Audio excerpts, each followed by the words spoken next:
Hello বন্ধুরা, আপনারা কি জানেন টাকেশিয়াস ক্যাস্টেল যেটা কিনা 31টি দেশের বাচ্চা থেকে বুড়ো সবাইকে হাসিয়ে গড়াগড়ি খাইয়েছিল, এই শোটিকে কেবলমাত্র এই কারণে বন্ধ করে দিয়েছিল কারণ জাপান চেয়েছিল yes my life my rule এটাকে এরা এতটা সিরিয়াস নিয়েছিল। আর এর থেকেও বেশি অবাক করার বিষয় হাতিম, যে শোটা আসার সাথে সাথে 5.3 টিভি র্যাঙ্কিং আর এক সপ্তাহের মধ্যে ভারতের র্যাঙ্কিং এর দিক থেকে 23 নম্বর পজিশনে চলে আসে, তাও আবার 47টি এপিসোডেই, মানে এক বছরেই।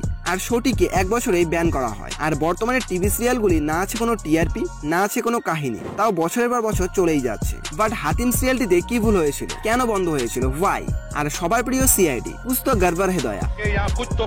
আর এসিপি পদ্মমান এই জিনিসটা তদন্ত করতে পারলেন না, তার শো এর সঙ্গে এমন কি ঘটেছিল যে সেটা বন্ধ করে দেওয়া হয়।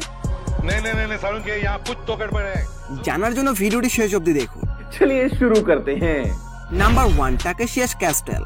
2015 সাল থেকে পোগো চ্যানেলে এডিট হওয়া এই শো জাপানিজদের এমন একটা গেম শো ছিল যেটাকে মিলিটারি ট্রেনিং এর সামঞ্জস্য ধরা হয়েছিল। যেমনটা আপনারা শুনে থাকবেন, ভারতে এই শোটিকে জাভেদ জাফরি ভয়েস ওভার করেছিল। আর জাভেদের ফানি কমেন্ট্রি ও জোকসের কারণে ভারতে এই শো অনেক জনপ্রিয়তা পায়। কিন্তু পর্দার পিছনে বেচারা জাভেদকে এই শোটির জন্য অনেক কিছুই সহ্য করতে হয়। একটি ইন্টারভিউ জাভেদ বলেছিল টাকেশিয়াস ক্যাস্টেলের 150টি এপিসোডের ভয়েস তিনি একাই দিয়েছিলেন। প্রথমের দিকে জাভেদকে ভয়েস ওভারের জন্য অনেক কম টাকাই দেওয়া হতো, আর এতেও তিনি কিছু বলেননি কারণ তার এই প্রজেক্টটা অনেক ভালো লেগেছিল আর এনার ভয়েসের কারণে শোটি হিট হয়েছিল।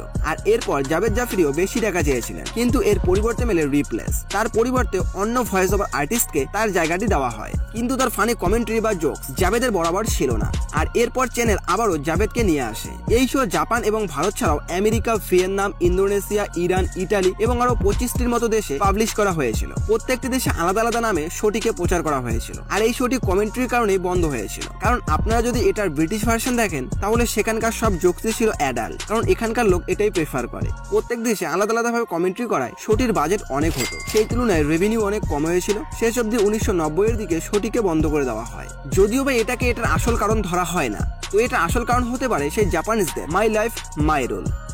নাম্বার 2, আহাট। 1995 থেকে 2015 পর্যন্ত চলা সোনি টিভির most popular thriller horror show Aahat অলৌকিক ঘটনা। আসলে বলতে গেলে এগুলি ছিল রিল টাইপের কিছু, কিন্তু অডিয়েন্সকে আসলে ভয় কি এটা অনুভব করার জন্য তাদের একটি শুটিং এর জন্য সত্যিকারের ভয়ের জায়গা পুনের নিগোজ গ্রামে সিজন 5 এর একটি শুটের জন্য গেছিল। আসলে এগুলো শুট করার জন্য নির্জন এলাকা বা একটু ভয়াবহ পরিবেশের প্রয়োজন হয়, আর যাতে রিয়েল মনে হয়। তো যাই হোক, সেই গ্রামে একটি 11 বছরের বাচ্চা ওমের শুটিং হচ্ছিল। সে তার আশেপাশে একটি অজানা মানুষের শ্যাডো দেখতে পায়। সম্ভবত এই শ্যাডোই ওই ওমের চাকর ও কেয়ারটেকারকে মেরে ফেলেছিল। এটা কিন্তু শুটিং এর গল্প ছিল, কিন্তু এক রাতের প্যাকআপের পর সেই টিমের একজন আজব আওয়াজ ও অন্ধকারে ঘোরা শ্যাডোকে দেখতে পেয়েছিল। হতে পারে এটা তার সাথে প্র্যাঙ্ক হয়েছে, কিন্তু সেই গ্রামের মানুষদের কথা অনুযায়ী এই জায়গাটা সত্যিকারের হরর ছিল। কিন্তু আফসোস, শুটিং শেষ হতে না হতেই ডিরেক্টর সুইসাইড করে ফেলে। আর এটার কারণ কোনো ভূতপ্রেত বা কোনো হরর সিন নয়, বরং শোয়ের টিআরপির কারণে তিনি আত্মহত্যা করেছিলেন। প্রথম 2 সিজন টিআরপি ঠিকঠাক থাকলেও এরপর টিআরপি ক্রমাগত নামতে থাকে, ওটার কোনো নামই ছিল না। আর এর ফলে এই শোটিকে বন্ধ করতে বাধ্য হয়। এরপর নাম্বার 3, সিআইডি।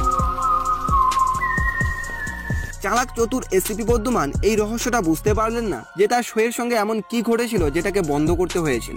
এসিপি পদ্মমান এই নামেই 8 থেকে 80 সবাই তাকে চেনে। 20 বছর ভারতীয় টেলিভিশনে রীতিমতো রাজত্ব করেছেন এসিপি পদ্মমান, ইন্সপেক্টর দয়া, সিনিয়র ইন্সপেক্টর অভিজিৎ ও পূর্বীরা। দীর্ঘ সময় ভারতীয় টেলিভিশন প্রেমীদের রহস্য ও রোমাঞ্চের রসদ জুগিয়ে চলা এই শো আচমকা কেন বন্ধ করে দেওয়া হলো তা নাকি স্পষ্টভাবে জানেন না এসিপি চরিত্রে অভিনয় করা শিবাজি সত্যম। পর্দায় কোনো এক জাদুমন্ত্রে তিনি সব অপরাধের কিনারা করতেন, অথচ সিআইডি বন্ধ করে দেওয়ার রহস্যটি এত বছরও সমাধান করতে পারেননি তিনি। এক ইন্টারভিউয়ে এসিপি মানে শিবাজি সত্যম টাইমস অফ ইন্ডিয়ানকে জানান সিআইডি অফ এয়ারে যাচ্ছে। এই খবর তিনি শুনেছিলেন শুক্রবার, সালটা ছিল 2018, আর তাদেরকে বলা হয়েছিল সোমবারই সিআইডির লাস্ট এয়ার শুরু হবে। এমনকি প্রযোজকরাও জানতেন না বা প্রডিউসাররা জানতেন না এটার কারণ কি, কারণ এটার সম্পর্কে সম্পূর্ণ সিদ্ধান্ত ছিল সোনি চ্যানেলের।